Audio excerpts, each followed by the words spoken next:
Parliamentary panel is meeting RBI Governor Urjit Patel and top bankers today on the revised NPA framework. That's what's going to be on the agenda. Now remember, ET Now had reported way back on the 7th of March that banks are seeking relief from the RBI on the new NPA norms.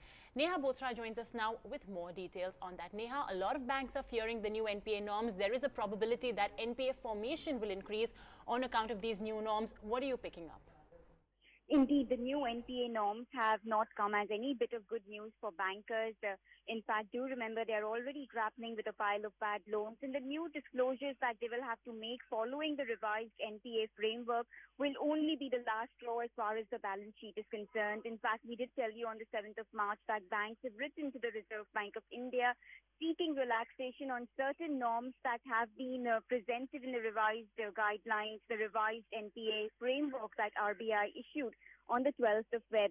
To that end, I'm given to understand that today the parliamentary panel is expected to broker or mediate for relaxation of these norms, where RBI Governor Urjit Patel is to present himself, and also present will be leading bankers who are pressing for relaxation of these norms.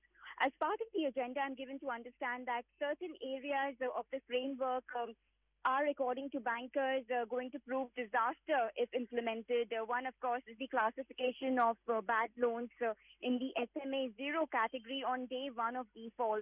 This, the bankers have pointed out, would not be very prudent, considering that many power companies that have a very different operating system could perhaps bear the major brunt of this revised format of disclosure and recognition of bad loans.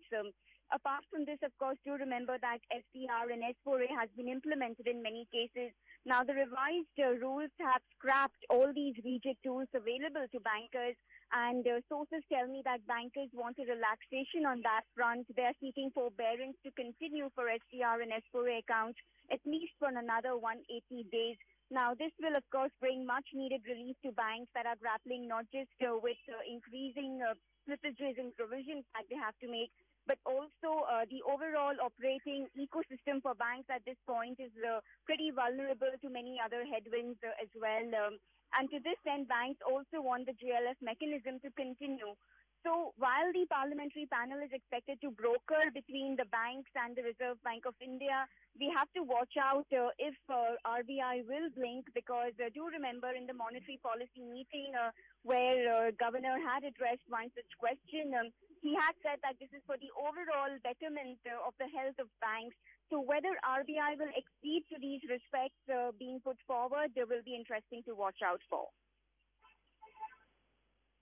Okay, thanks very much for giving us those details. It's going to be a fairly crucial meet to monitor, and we'll have to see what exactly emerges as the parliamentary panel will be meeting the RBI governor as well as the top bankers.